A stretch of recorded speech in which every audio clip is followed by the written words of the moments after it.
Urgent, Crimea is in an uproar. Ukrainian phantoms have pulled off 2 strikes. A barrage of misfortunes has fallen upon the occupiers.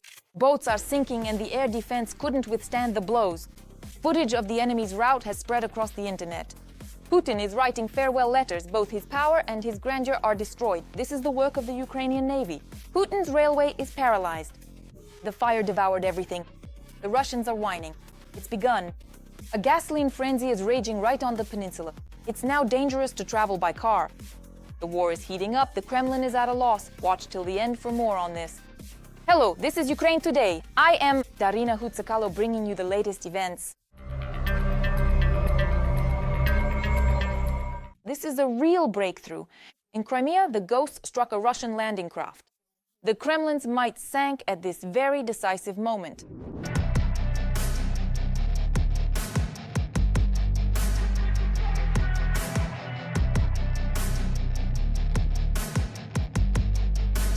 What's more, even the Russian air defense system, which the enemy so carefully brought in from Moscow, is falling apart right before our eyes.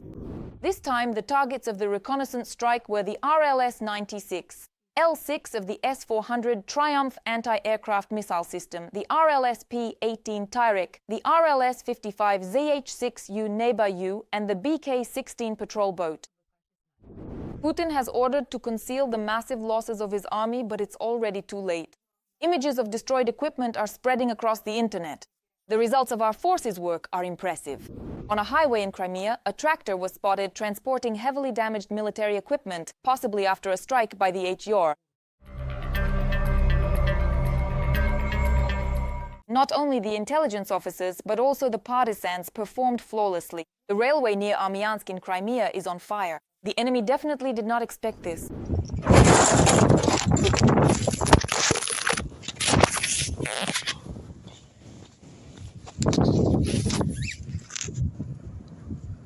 Trains are stuck halfway, and the supply of weapons for the Russian army on the peninsula is now on hold, and it looks like it will be for a long time. This strike was carried out at the peak of the occupiers' logistical transport, which made it possible to slow down the supply of ammunition and logistical support to their units. In the Kherson direction, and in addition, another serious problem is unfolding in Crimea, a full-blown gasoline crisis. The Russians, who have found themselves with their backs against the wall, have decided to resort to tricks. At checkpoints, they are massively siphoning gasoline from locals.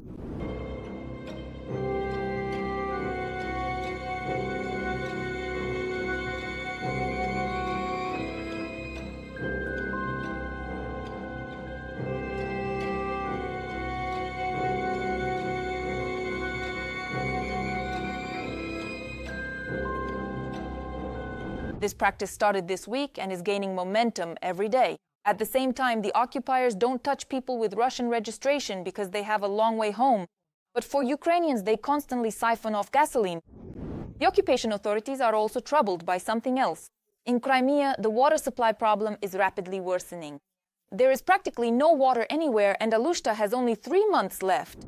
It all comes down to finding someone to blame. In the corridors of Simferopol, there is already talk of possible staff rotations, while locals are preparing for water supply schedules and tankers. This is happening against the backdrop of drought and falling reservoir levels. However, it seems the occupiers aren't too concerned about this. Right now, Crimea is being hit by a storm of vengeance from Ukraine. The armed forces of Ukraine are operating without compromise. Explosions follow one after another, oil depots are burning, warehouses are detonating, and airfields are destroyed. The Crimean bridge is at the center of the crosshairs, and soon a swarm of drones will shatter the illusion of Kremlin grandeur. The peninsula has plunged into darkness, there is no electricity, gasoline has disappeared, and the local authorities are in a panic. Russian troops, in chaos, are firing at their own, not knowing where to run. Is this a sign that the empire in Crimea is falling apart at the seams? The answer is in the report right now. After a hard, long, and truly exhausting journey filled with many challenges and difficulties, Crimea and Sevastopol are finally, at last, returning to their native, welcoming harbor, the place they have always belonged. Oh, Hancha. And that harbor is Ukraine. Crimea is being cut off from the Russian Federation, and the collapse of the Crimean bridge is just a matter of time, according to Western publications. There is already a total fuel crisis on the peninsula. Some areas have been left without electricity, there isn't enough air defense even for the most critical sites, and the remaining crews in the chaos are now shooting down their own aircraft. We note that as a military base, Crimea is becoming more and more inconvenient and uncomfortable for Russia because there is no water. Yes, the past few days have marked new realities of life on the peninsula. The key event was a series of strikes in the area of Vardiska, where, after precise hits, the largest oil depot in the region caught fire. According to locals, the burning base in Gvardiske was visible from the front of Simferopol. The glow was visible for many kilometers. Vardiski. There was a reception not only at the oil depot, but also at the military airfield and also at the Russian garrison located there. According to information circulating online, an ammunition depot on the garrison's territory was also hit. In addition, the oil depot near Feodosia has also partially ceased operations. As a result of several attacks, just this month 11 fuel tanks have been completely destroyed, as confirmed by satellite images. The Feodosia oil depot, it's a very important story. Why is that? Because it didn't just burn down on its own, it burned together with the fuel that was stored in those tanks. And that's very difficult to replace. It's unclear what exactly was there, whether it was fuel oil or gasoline. But if there was gasoline there, which is most likely at least partially, then that means that the crisis this week in occupied Crimea will be much greater than it was a week before, so we'll see what happens. At the same time, each such strike is notable for the fact that, according to experts, it's practically impossible to extinguish the fire. The burning fuel spreads across the facility, igniting neighboring storage tanks. And so the fire can continue for days.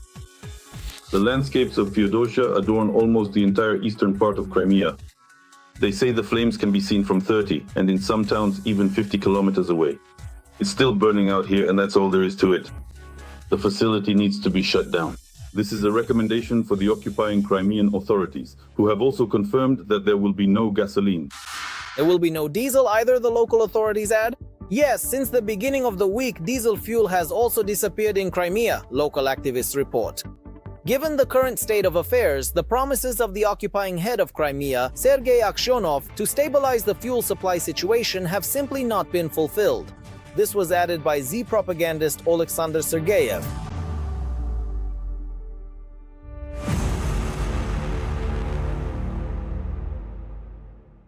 At the same time, the authorities are desperately trying to conceal the real situation in Crimea. Thus, just over the past weekend, employees of the Ministry of Internal Affairs drew up at least 4 administrative protocols against residents of the peninsula for posts on social media.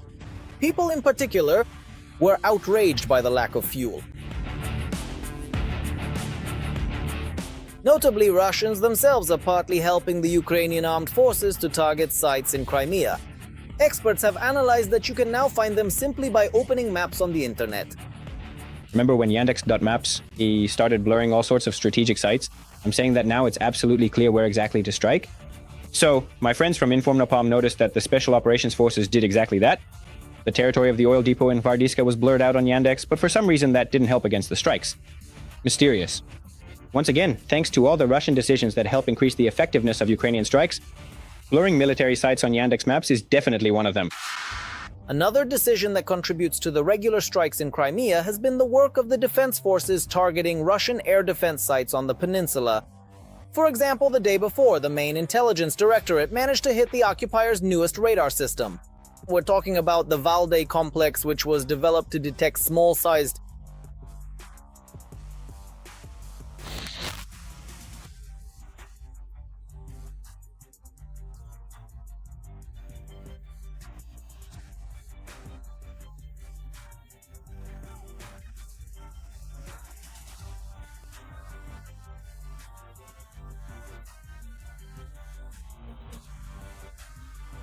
In Crimea, their ability to defend themselves was reduced, and now we work as if in the body. By the way, so that the occupiers in Crimea do not think that everything will still work out with the oil depots and military equipment of the armed forces of Ukraine, they did not forget about the equipment that supplies electricity to the Russian base. In several regions of the peninsula, Ukrainian defenders organized blackouts. During the night in Crimea, several electrical substations were put out of commission, in particular the main substation in Jankoy, or Jankongi as we used to call it in Crimea. So now schedules are being introduced, power outages, and here, once again, Putin is being shown something very specific. If he continues to strike Ukraine's energy infrastructure, the occupiers in Crimea will be left without electricity and fuel. And the cherry on top. During one of the latest attacks, Russian air defense operators got so nervous that they started firing at everything in sight. As a result, one less RAF fighter jet worth about $50 million. During a nighttime attack by Ukrainian drones, Russian forces shot down their own Su-30 SM aircraft. This happened right in the area of the Gvardiivka airfield. At the same time, there's no positive outlook for the occupiers when it comes to air defense. Analysts note that recently there have been more strikes on Russian territory, prompting a decision to partially redeploy air defense systems from Crimea back to Russia for protection.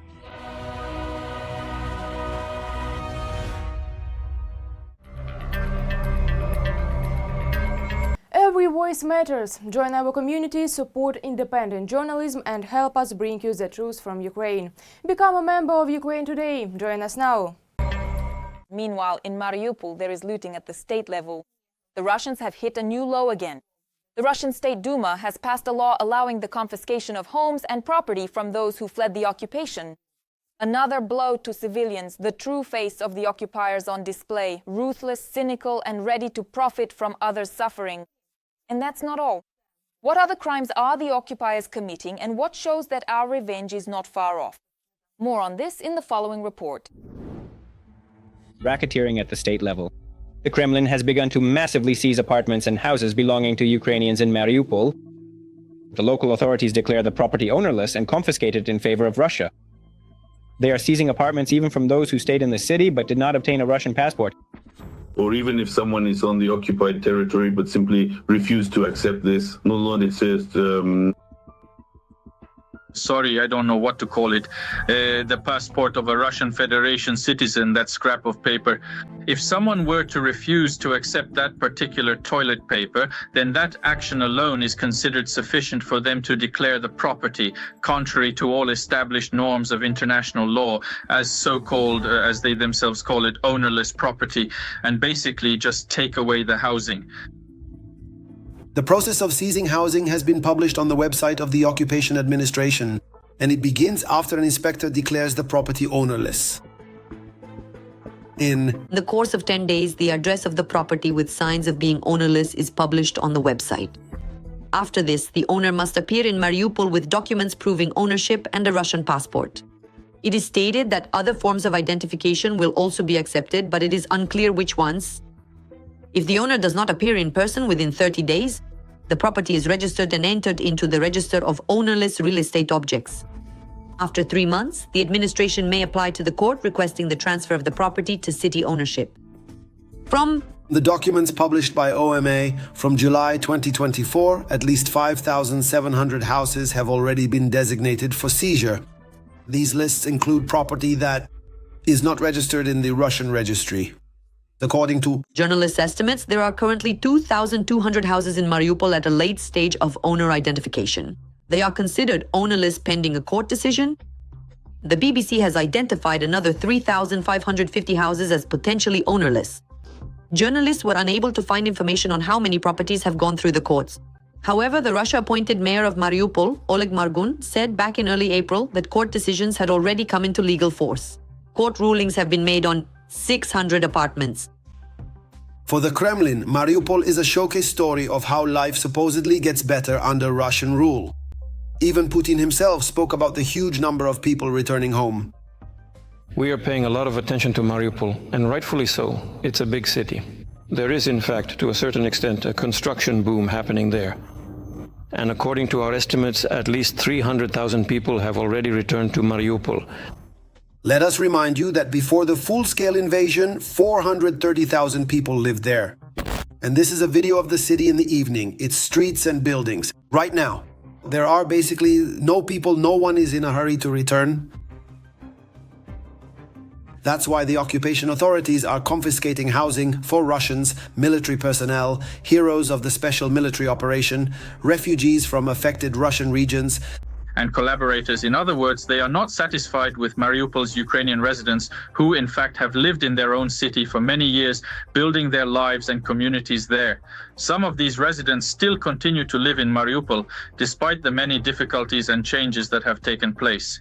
The authorities and their collaborators want to completely replace the native population with their own associates, people who are loyal to them and who will support their control over the city.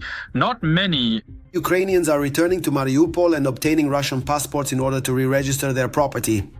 Although the occupation authorities simply leave them no choice, as they are seizing housing that belonged to Ukrainians on a massive scale.